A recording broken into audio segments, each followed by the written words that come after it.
Mumia is incarcerated. We will have a press conference and a rally there to once again make the call for Mumia to get the medical care that he needs, and for all prisoners, especially our elders, to get the medical care and that Noelle they need. Hanrahan, 10 seconds. It's relief from the inside out. This was built by prisoners. It was built by prisoners' families, the Abolitionist Law Center, Salim Holbrook, Brett Grody, the lead attorney. We are going to win and create the world that we deserve. Noelle Hanrahan is one of Mumia Abu-Jamal's attorneys and founder and producer of Prison Radio. Larry Hamm is chair of the People's Organization for Progress on the March for Mumia, speaking to us from Frackville, Pennsylvania, where he is imprisoned. I'm Amy Goodman with Juan Gonzalez. The viewpoints expressed in this program are the opinions of the people expressing them and are not necessarily those of Fresh Air Incorporated, its staff, or its board of directors. Hi, this is Al McFarland, host of The Conversation with Al McFarland. You're listening to 90.3 FM, KFAI, Minneapolis.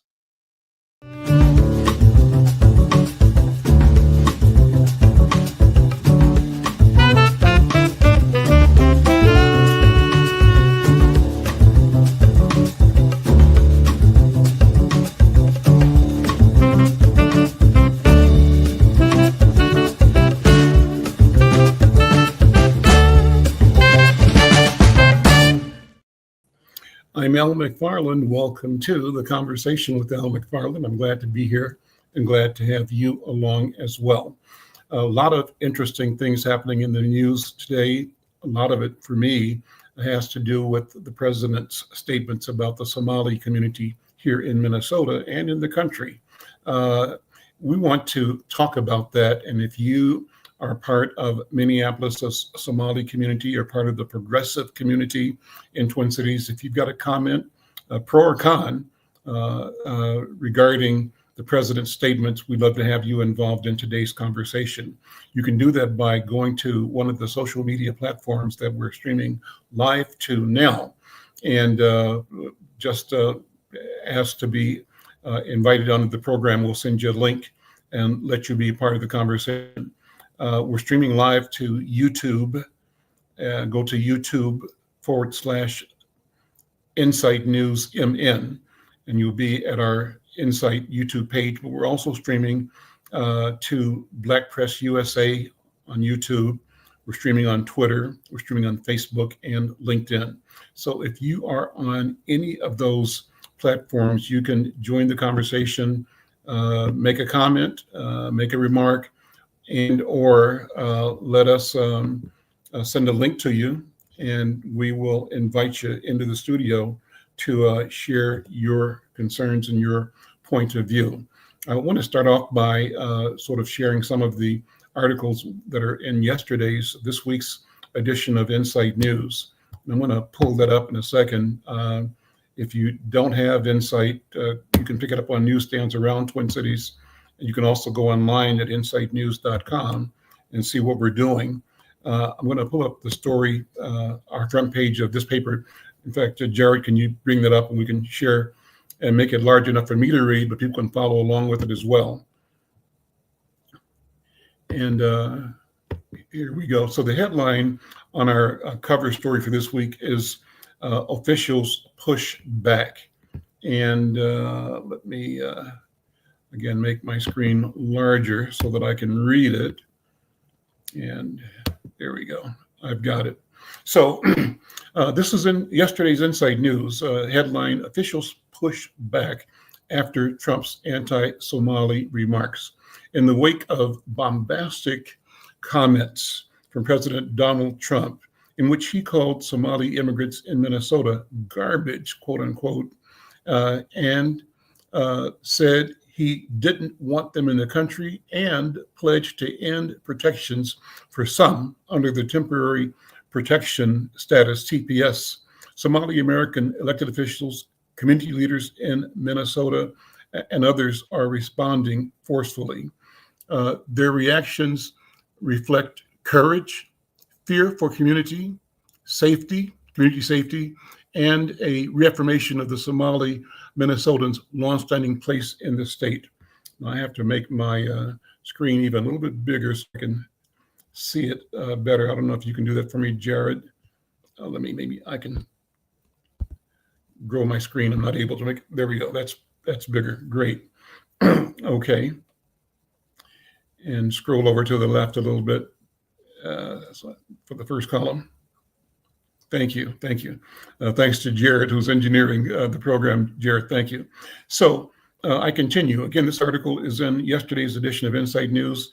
We want to talk about what our country is experiencing now and what Minnesota and Twin Cities, Somali and immigrant community and Black community all are experiencing through the voice, the posture of President Donald Trump. The article continues that U.S. Representative Ilhan Omar from the 5th District called Trump's remarks completely disgusting. That reported in the Guardian newspaper and in Reuters. In a December 7th interview on CBS's Face the Nation, Omar said, "These are Americans that he's calling garbage." Omar called the disparaging comments dehumanizing rhetoric that could incite dangerous actions by people who listen to the president. Though acknowledging serious fraud cases involving some individuals of Somali origin, Omar rejected attempts to use those cases to smear the whole community. She emphasized that no terrorism charges have been filed and called the blanket accusation against Somali Minnesotans baseless. Maybe, Jared, while we are doing this, we can put context by pulling up some of the news reports. Maybe there's an audio or video we can grab where President Trump is making that infamous statement accusing the Somalis in Minnesota of defrauding the U.S. government and of Minnesota of, he said, billions of dollars, all untrue. And equally untrue is this laying of the actions of a few at the feet of the many, demonizing, devaluing the entire culture, the entire community. So Omar said she backed the investigations into the COVID relief fraud. So I was going to say that. So if you remember, Feeding Our Future, I think is the name of the organization that was charged with theft, and it did go into the hundreds of millions, couple $100 million of reimbursements that some individuals took and enriched themselves. And there were allegations that a lot of the funding not only went into personal funds, but also was spirited overseas to accounts in Somalia and elsewhere. And the general accusation is that some of it was used to fund terrorism. So it says Omar backed investigations into the COVID relief fraud, including the Feeding Our Future case, but she stressed that claims of money going to al-Shabaab have not resulted in terrorism charges, saying that if there were evidence, that would be a failure of federal investigators not to bring it. Omar said that Trump is using racism to distract from the failures of his administration, especially his economic promises that have not materialized. On TPS, that's temporary protection status, Omar warned against what's unlawful targeting of a Somali community. She noted that ending TPS for Somalis could violate the program's required legal process, which doesn't allow a president to single out a state or an ethnic group. U.S. Representative Betty McCollum and Minnesota Attorney General Keith Ellison, St. Paul Mayor-elect Cowley Herr, and members of the legislature and community activists also spoke out against Trump's actions and supported the Somali community during a rally last Monday at the state capitol. Mayor-elect of St. Paul, Cowley Herr, said painting an entire community with a broad brush just because of the actions of a few has created an untrue narrative. State Representative Mohammed Noor said Somalis are a fabric of the state of Minnesota, and that they're in every profession. They are our neighbors. They are our friends. They are our family. In interviews with Eyewitness news on KSTP, Channel 5, Noor called Trump's remarks dangerous, warning that they foster fear and risk scapegoating an entire community for the crimes of a few. And so Noor's remarks came at this gathering of lawmakers and community leaders and activists who were condemning Trump's pledge to end temporary protections for the Somali immigrants. He said a move that would destabilize the lives of many who have long been a part of Minnesota's social fabric. I'm Al McFarland. This is The Conversation with Al McFarland. Today's conversation is about the president's remarks on the Somali community in Minnesota and in the country. And if you're listening anywhere here on KFAI or across any of our social media platforms, I'd love to invite you into the conversation and just drop a, if you're on the radio, go to YouTube Insight News MN and click on the channel and make a comment, but also request a link to join the show. We'd love to have you share your thoughts and your voices on this article, on this issue, and just how we're doing here in Minnesota. So I'll continue the story. This is a story, the cover story for Insight News this week. It's yesterday's date. Following Trump's statements and the announcement of a planned immigration crackdown targeting undocumented Somali immigrants in Minnesota, community gatherings have reflected collective anxiety. At a widely attended event in South Minneapolis, hundreds of Somali American leaders and community members and local allies assembled to condemn what they termed Islamophobic, xenophobic rhetoric. Many expressed concern that the targeting goes beyond policy disagreements, that it represents a broad attack on Somali American identity and belonging. The tensions, as we mentioned earlier, stem partly from a large-scale fraud investigation tied to welfare and state social service programs, included the COVID-era nutrition program administered by the nonprofit Feeding Our Future. Many of the people charged in that scandal are Somali. In recent weeks, the combination of fraud allegations and Trump's portrayal of the community as criminally complicit and a plan, let me change page to page 4 for the jump of the story. Hang on. There we go. Thank you, Jarrett, for turning the page. And there we go. So the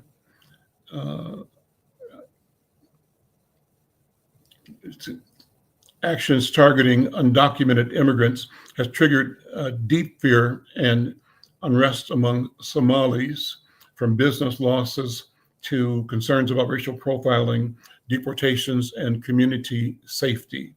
Many in the Somali community say they feel under siege, worrying about ICE raids, arrests, racial profiling, regardless of their immigration status.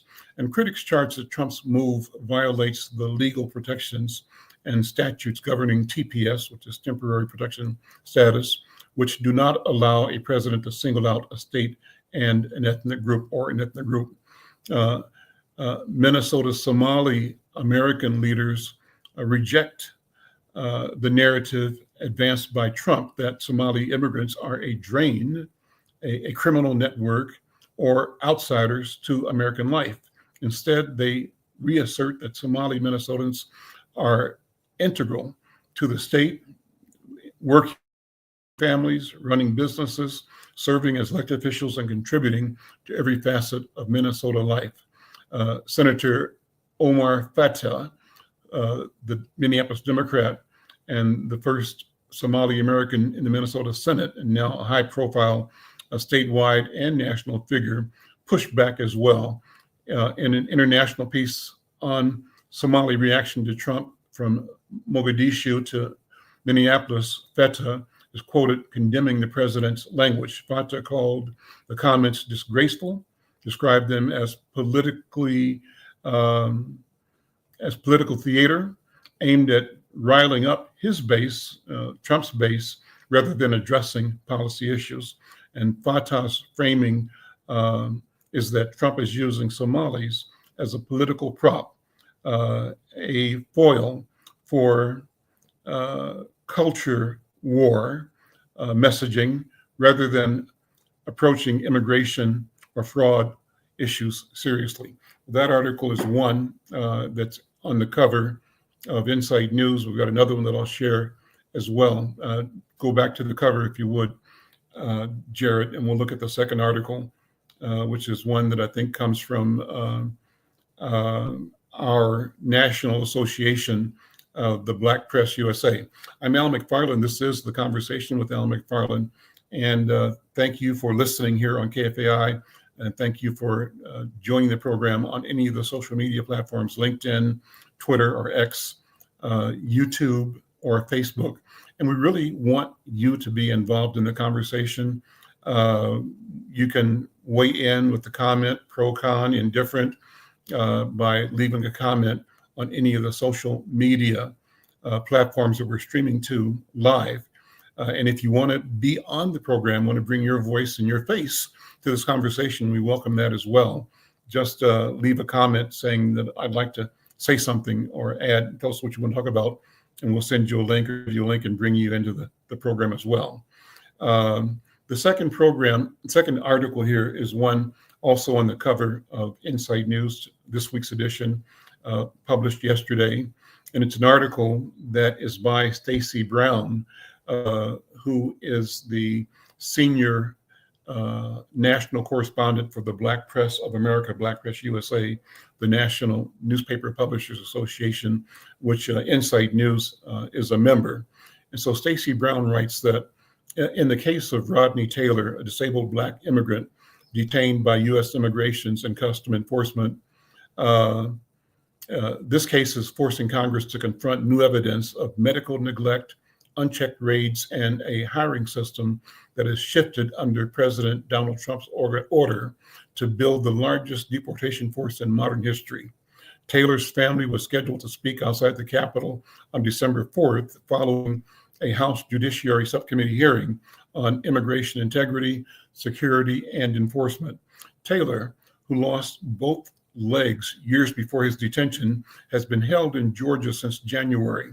CNN reported earlier this year that Taylor said, going back to Liberia is like going back to a foreign country, as ICE pressed forward with deportation efforts despite a full pardon he received in 2010 for a 1997 burglary conviction. His wife, Mildred Pierre, said Taylor's health has declined sharply since entering custody. The world needs to know what is happening to people like Rodney, including solitary confinement, no access to water, impairment, and even falling as a result of limited medical attention for his prosthetics that require charging daily, said Pierre during remarks prepared for Congress. The conditions described by Taylor's family reveal many of the failures that permeate ICE facilities. A study published by the University of Pennsylvania's Leonard Davis Institute found that more than half of the ICE facilities examined lacked year-round physician coverage. The analysis reported that 5 facilities had no behavioral health staff for at least 1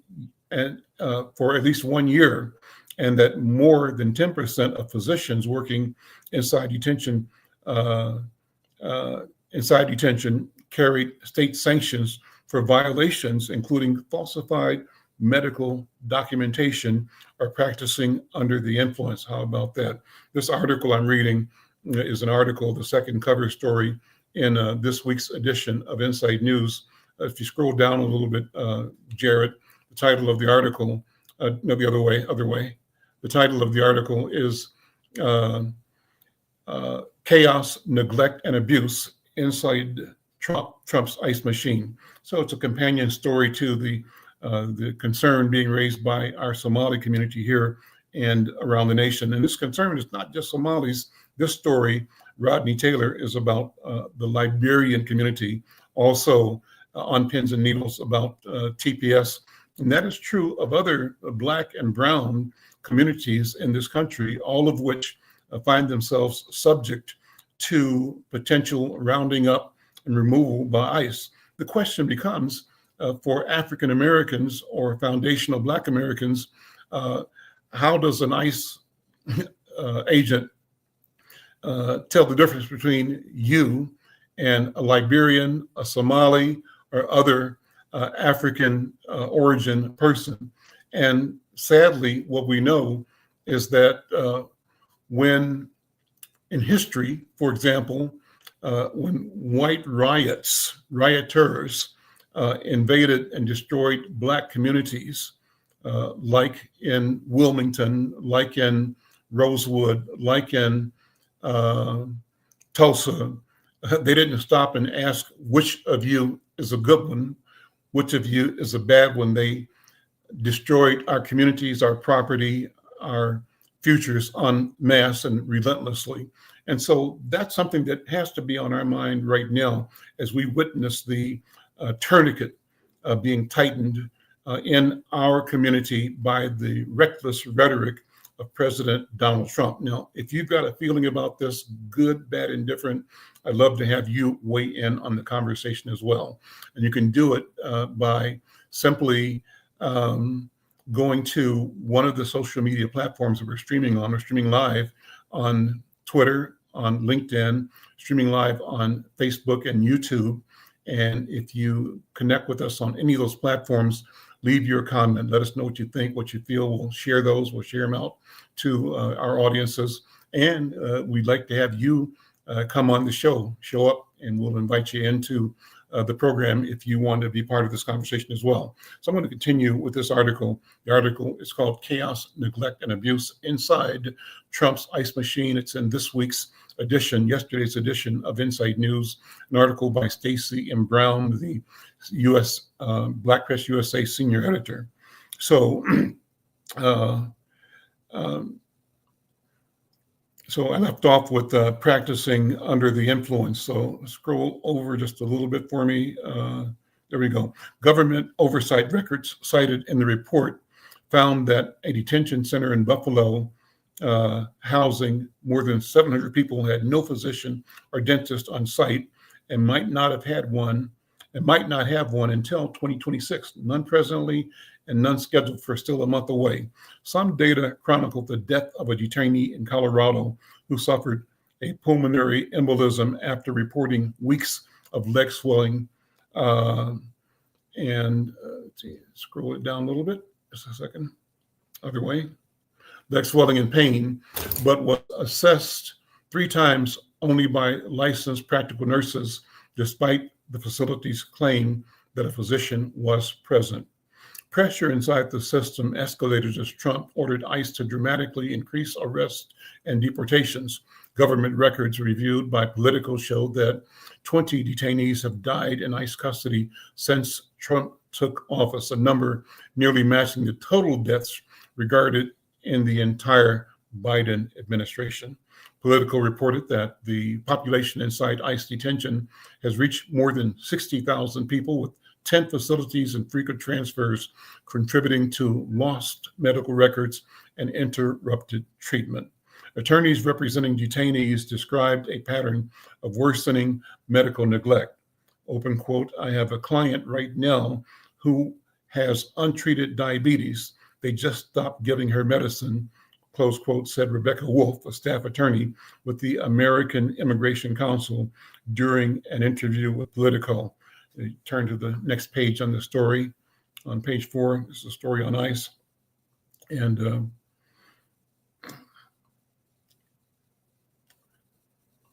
there we go, and make it a little larger for me again.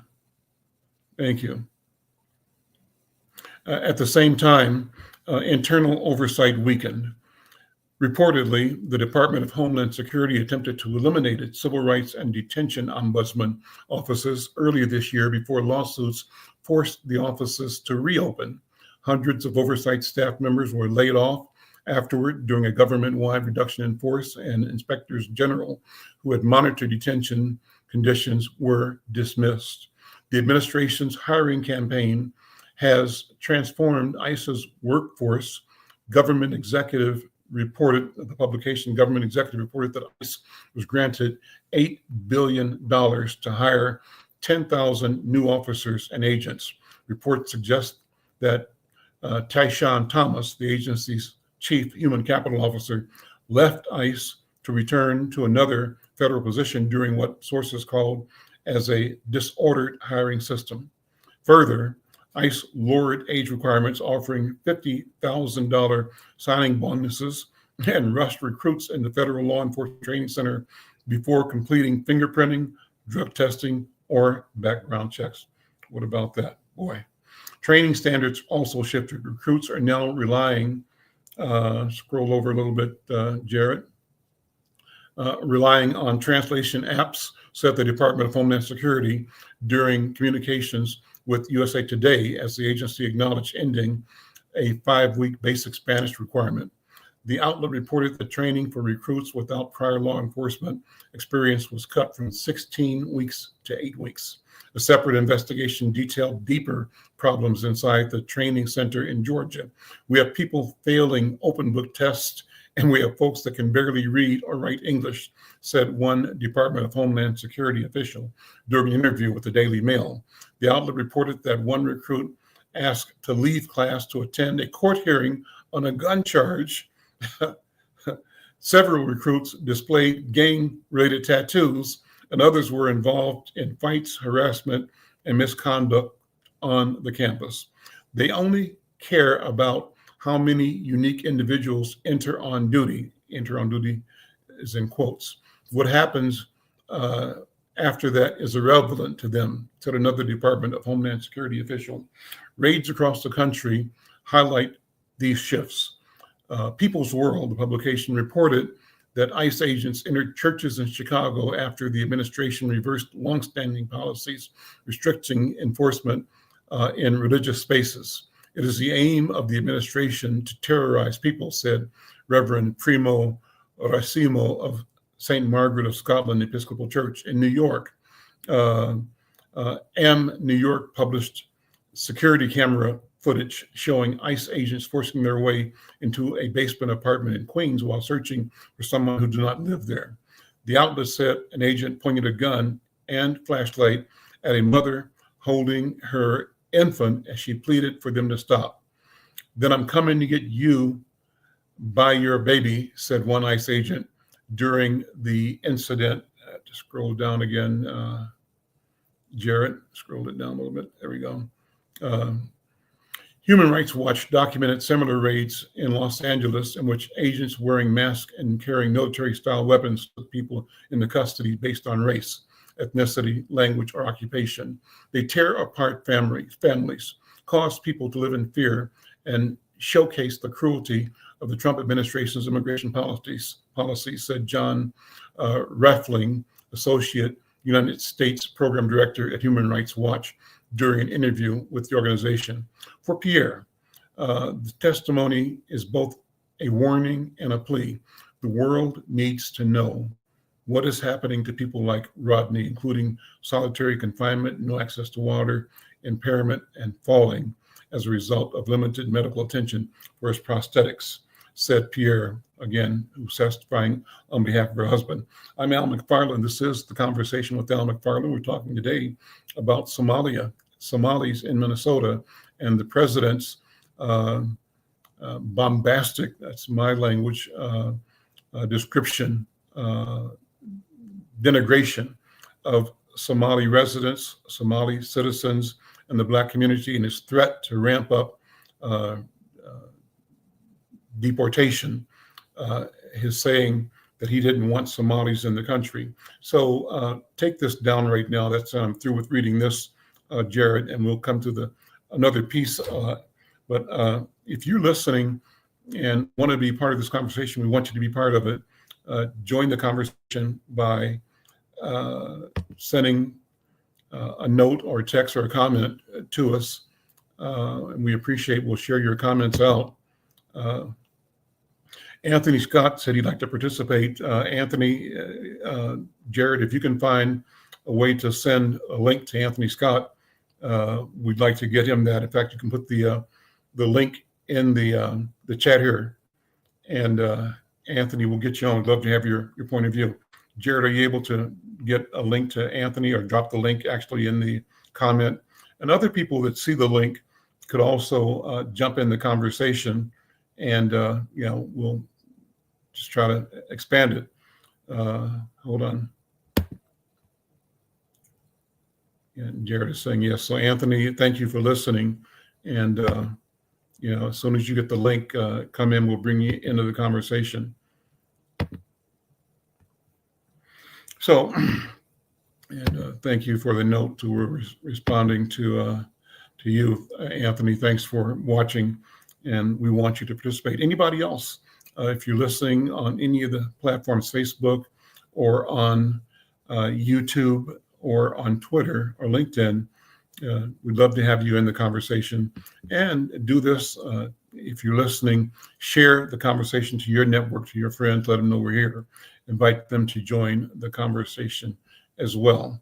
While we're waiting to get Anthony in, there's another piece that I wanted to share, and you can pull this back up if you would, Jared. Jared's our producer that makes everything happen for us here. And that's the piece on page 3.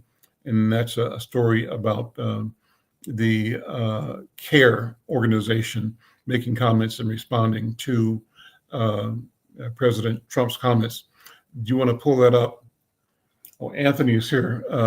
Anthony, let's get you on screen. Anthony, how you doing? Oh, he's not here yet. We just sent the link to you. That's what okay. So Anthony, we just sent the link to you, and click on and join the conversation.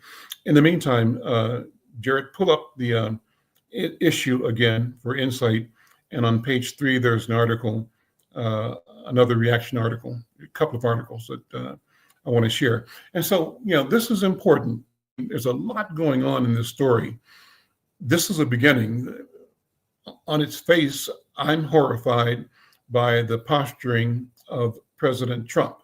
I think what he's saying is inappropriate and crazy and wrong-headed. I think he's stoking the fire of racist, white supremacists in our country, and seeking, as always, a new boogeyman to rally his troops to make them feel that they are in danger of being replaced, the replacement theory.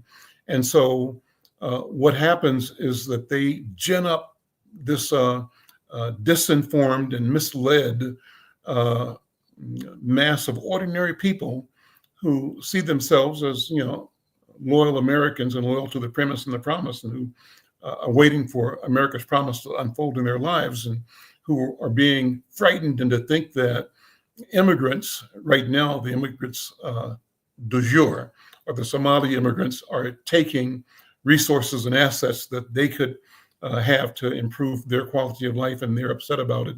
But they've applied that to the Liberians, to the Nigerians, to the Latinos, to the Asian, the Vietnamese, the Hmong populations, all of the immigrant populations, particularly Venezuelans, Cubans, Puerto Ricans, not immigrants, but you get the drift, people that are not European.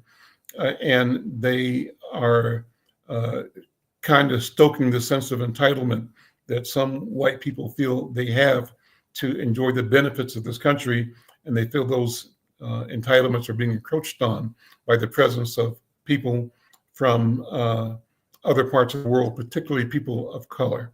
So we've got another article, again, hoping that we'll get Anthony Scott on the call momentarily. Anthony, hope you'll join.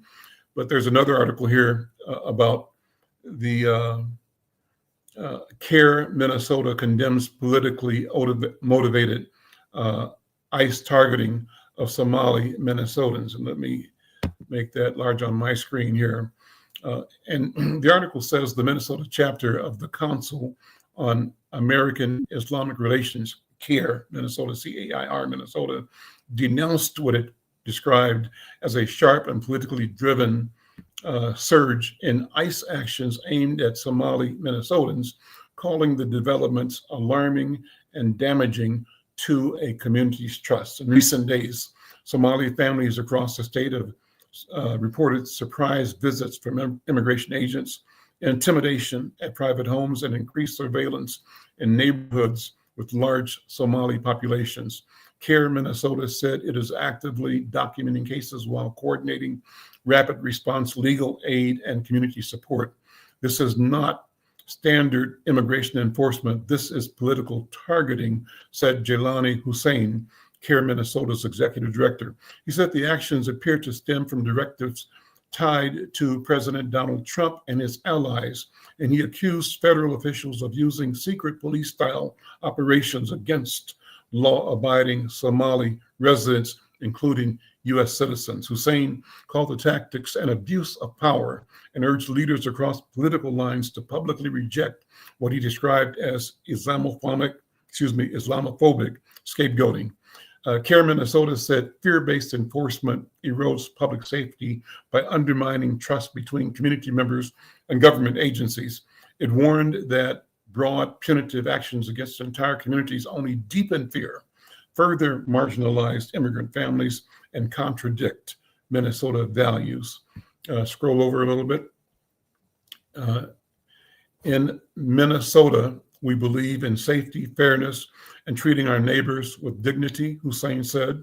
Targeting whole communities for the actions of individuals is dangerous, unjust, and out of step with who we are. CARE Minnesota, the state's leading Muslim civil rights and advocacy organization, continues its work to protect civil rights, strengthening understanding of Islam, and to promote justice and empower Muslim Americans or American Muslims. And there's also another story on this page. Did we get Brother Scott in yet? Let me see if we. So we're hopefully we sent Anthony Scott a link that will allow him to join the program. So Anthony, if you're still listening, we did send you a link. Just click on it, and I see that Damian Destoni 9930 has joined and saying hi. Damian, thank you for joining the program. If you've got a comment to make about this program, just drop us a note. Let us know. If you'd like to be part of the program, we'd be glad to bring you in for your thoughts and your ideas. I'm Al McFarland, the with Al McFarland. We're talking about the Somali community here in Minnesota and around the country that's being threatened, as well as other immigrant communities, with action by ICE, immigration and customs enforcement, and their effort to round up people that they, we believe, are targeting. So here's another comment from the other side of this conversation, and we thank you, Jason Day. Let me share it. Jason Day seems to be justifying the ICE action. Jason is saying, steal $8 billion from American taxpayers, and you will face the consequences. So the problem with that, Jay, is where's the documentation? Where are the receipts? Just because somebody drops out that big number does not mean that is the case. And what would be interesting is you, Jason, and others, all of us, identifying the billions and billions and billions of waste in our military and waste in other elements of government. So, you know, it's selective to say that an $8 billion fraud occurred here, but the rest of the country is running smoothly. You know that's not true. We know it's not true. And if you have a real concern, Jason, it should be about fraud broadly in our country. You know, one of the stories that I wanted to read today, I think I can find it. So Damien kind of had the same line of thought. I think maybe he didn't, but his comment is separate. I think more compassionate. Does Trump even know why they are here? Did we not offer them refuge? So thank you for that. And I didn't want to mischaracterize. I'm reading that statement, Damien, as to say, you know, you're wondering how knowledgeable the president is about the Somali presence. Does he know why they're here? And you're asking, does he know that America offered the refuge to Somalis. It wasn't like they were at the gates coming over the Atlantic, over the wall. So thank you for that comment. If you've got a comment, we'd like to have your comment, and glad to have you join. Again, we did send a link to a couple of people. If you want to come on, just jump on. We'd like to have you talk. Damien, are you interested in being in the conversation? We'll send you the link too. Love to hear your thoughts. And Jason, listen, I extend the same thing to you. You and I are on different sides of this conversation, but we have to have the conversation. So I thank you for making your comments. I'm going to send you the link as well. And if you want to come in to the conversation, we welcome you and we challenge you to prove what you're saying. I'm Alan McFarland. This is The Conversation with Alan McFarland, here live on KFAI. We appreciate all of our KFAI audience.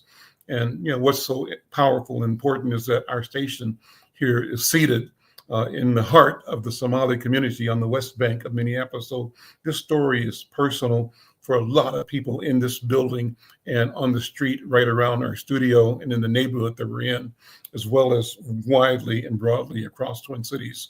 And I think that people are on, I've listened to radio shows and reports locally where people are setting up systems to monitor ICE movements. One show I listened to yesterday on the way home, a person reported that they were watching a black car, a big black, what do you call those cars?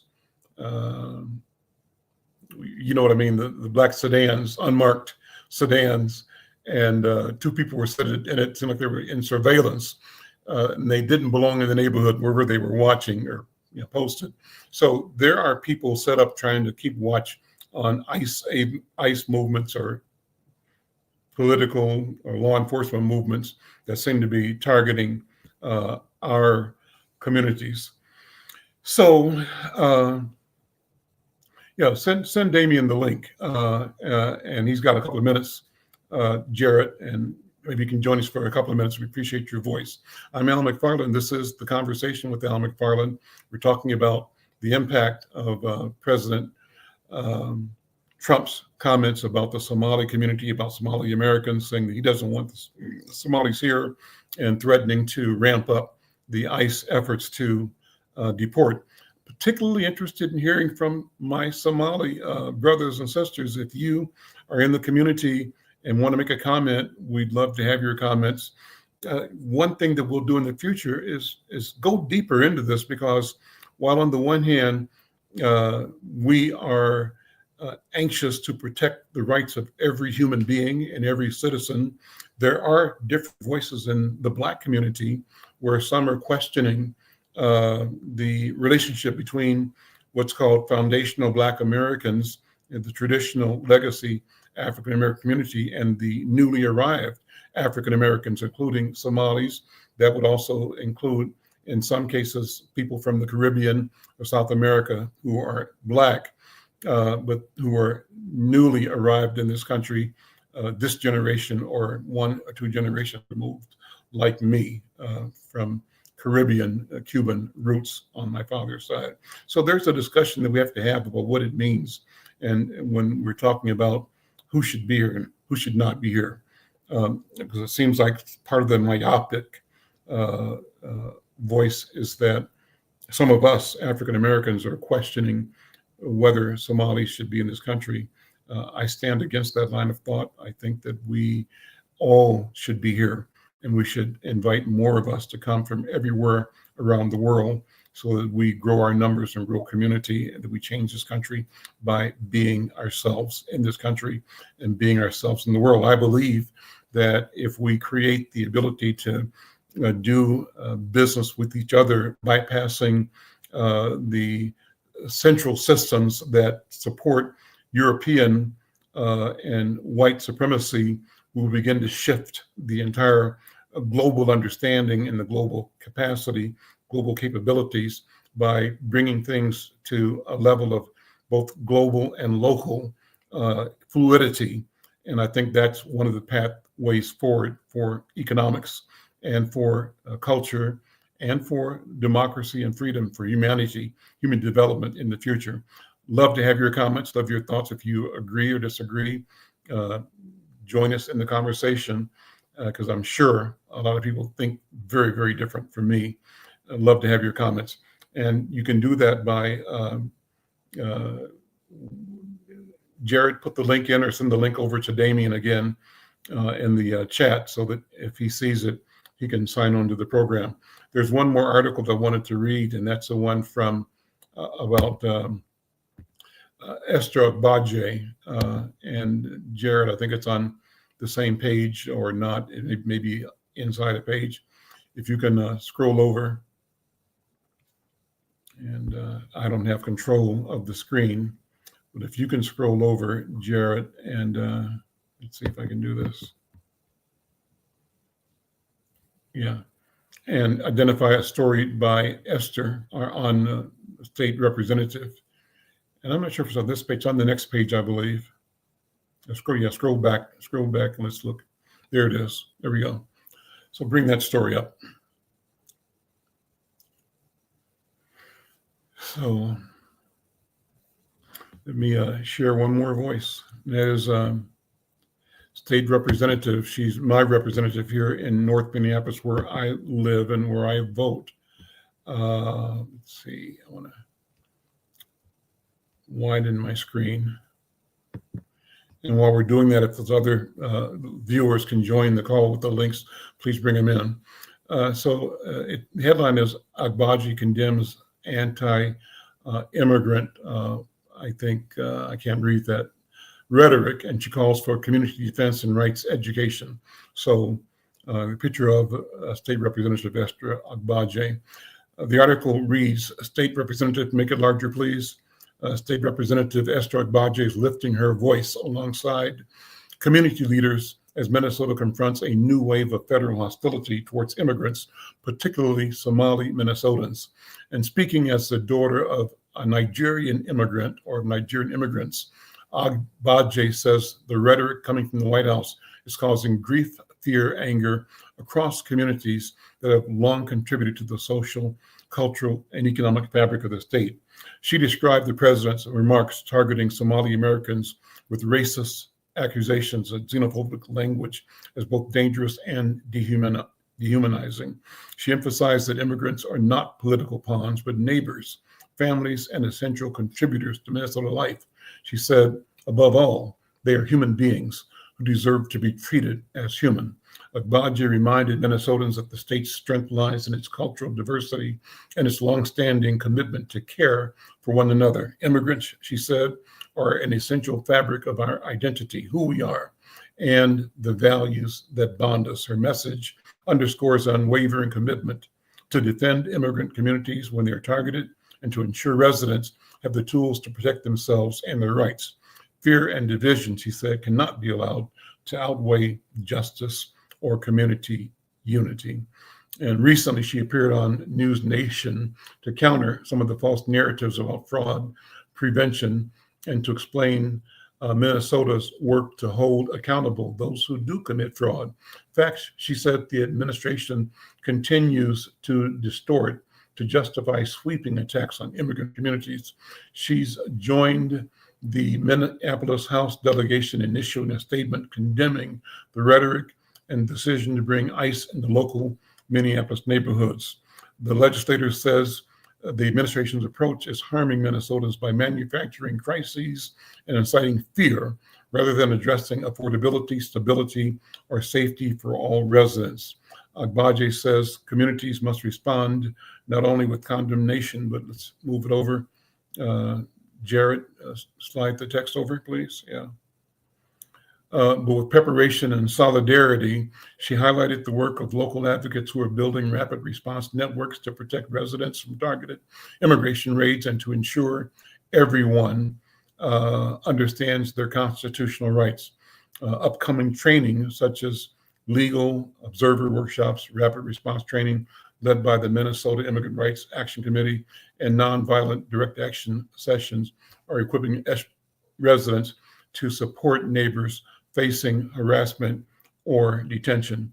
Agbaje also pointed to a comprehensive immigration resource toolkit created by Senate DFL members, along with legal support provided by the Immigrant Law Center of Minnesota. Can you scroll over again, please, Jarrett? For individuals detained by ICE, she encouraged constituents to continue reaching out for information, assistance and resources as federal tension unfolds. She said, Minnesotans love our neighbors, and we will protect one another. Good piece by Representative Esther Agbaji. Again, a first generation, her parents are Nigerian. She represents the neighborhood that I'm sitting in right now in North Minneapolis in the state legislature. I'm Al McFarland. This is The Conversation with Al McFarland, and we're talking about the president's remarks and the consequence, the impact of his denigrating the Somali community, the Somali immigrant community, and those Somali Americans who were born here, and his statements. Jared, were you able to find any video of the president's comments? Because they are disgusting. Were you able to locate anything, Jared? I'll go to the private chat. You have some video, it's 7 minutes long, but no clips. Can we show a piece of a video, just the beginning of one? Do you have that queued up, or can you queue it up? And we can just listen to, a couple of paragraphs. And this is why this is important, just to hear what the president is doing. It's really unbelievable and disgusting. Simple as that, disgusting. And if you got a comment, we'd love to have you join the conversation. Add your voice to ours. We think it's an important topic, and we want you to share. So we're pulling up one of the pieces that the president commented on. I think we got it up. Why don't you bring it up and run that for about a minute or so. And the source of this piece is Al Jazeera English. So as you can see on the screen, it says Trump targets Somali Americans and claims they're destroying America. In our country. Their country is no good for a reason. Their country stinks, and we don't want them in our country. President Donald Trump's comments have shocked many of the estimated 260,000 people of Somali descent living in the U.S. Bahaja Ali owns a cafe in Minneapolis, which is one of the largest Somali communities in America. The fear among the Somali community is real. Like this mall, if you come to like around noon, nobody's here. It's to travel to the U.S. Trump has stepped up his criticism of Somalis living in the U.S. after what has been described as reports in a conservative news publication said taxpayers' money from defrauded government programs was being sent to Al-Shabaab, an armed group operating in Somalia, which the US designated a terrorist organization in 2008. An investigation is ongoing, but little evidence has emerged so far. Charles Stratford, Al Jazeera.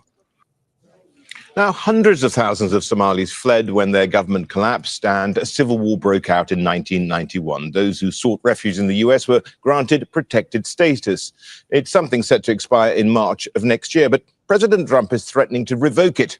Data from the US Census Bureau shows that about 260,000 people of Somali descent are living in California, Washington, Ohio, and Minnesota.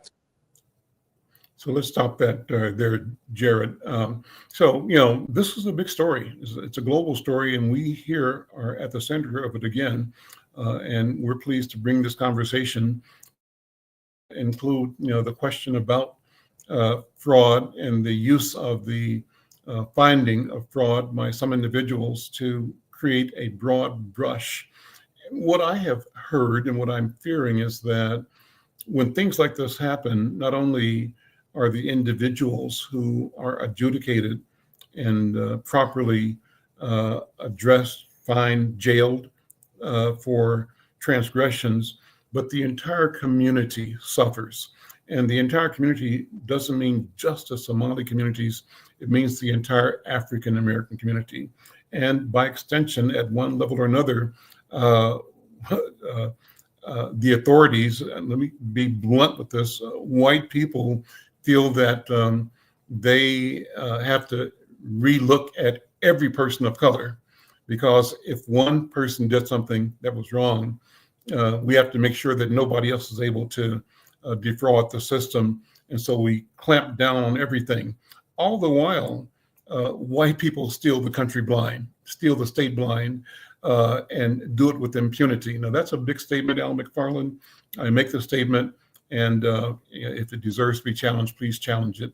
But I think that the rush to clamp down and to use the broad paintbrush for all Somalis, for all Black people, for all African, for all immigrants, for all people of color, is reflection of a pattern and practice that continues to keep our people at the margin and to prevent our emergence as owners of solutions that can lead to quality of life that is improved for our own families, for our neighbors, and for our community, for our city. That's what I think, and I'd love to hear what you think about it as well. If you agree or disagree, read Inside News. These stories are in this week's edition of Inside News. It's on newsstands everywhere in Twin Cities right now. You're welcome to write a letter to the editor. We invite you to come on this show and to share your point of view. And we would like your suggestions, your thoughts on who else should be in this conversation. We, again, reached out to a number of our Somali friends, and we expect that they'll be responding for future shows. We think that their voice is important, that the issue is timely and important as well. There was one other story that I had wanted to pull up. Let me see if I can find it while we're waiting here.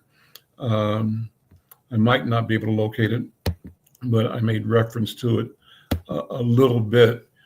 And that was from, I think, a post on Substack where a writer was talking about reaction to the podcaster, former news leader, what is her name? Joy Reid. And let me see if I can find that, because it was interesting. Joy Reid. And the article, here it is. I'm pulling it up on my screen. I'll just sort of share it and read it to you. It's by a podcaster, Dr. Stacey Patton. I became aware of her a couple of days ago. I'm just now getting into her work. And the headline for this podcast says, "But did she lie, though? Why Joy Reid is right that America's founders were leeches and murderers." And there's a quote at the beginning of this that says, and it's a quote of Joy Reid. It says, "This nation was founded by killers who slaughtered 90% of the indigenous people they felt entitled to own other people, and they didn't even want to pay taxes on it." That quote attributed to Joy Reid. And so I'll read about 2 or 3 paragraphs of this. This appears in Substack. The author, check her out, subscribe and support Dr. Stacey Patton. This was December 9th till today. So she says, and I'll just read about a minute because we've got about a minute left. Here they go again. Right-wing media operatives, cross-culture war bloggers, and professional patriots digging through old-ass footage, old transcripts, and old archives, desperate to pull up a clip they can wave around as evidence and hates America. The tired formula never changes. They exhume a comment or video clip, strip it of content, and frame truth-telling as yet another step towards tyranny. This time, the target is former MSNBC host Joy Reid, whose so-called defense was stating plainly what generations of historians have already documented, that the United States was founded by white men who mass murdered indigenous people, enslaved Africans, and rebelled in order to avoid paying taxes. Well, that's all the time I got today. I'm Al McFarland. We'll see you next time. Take care. Bye-bye.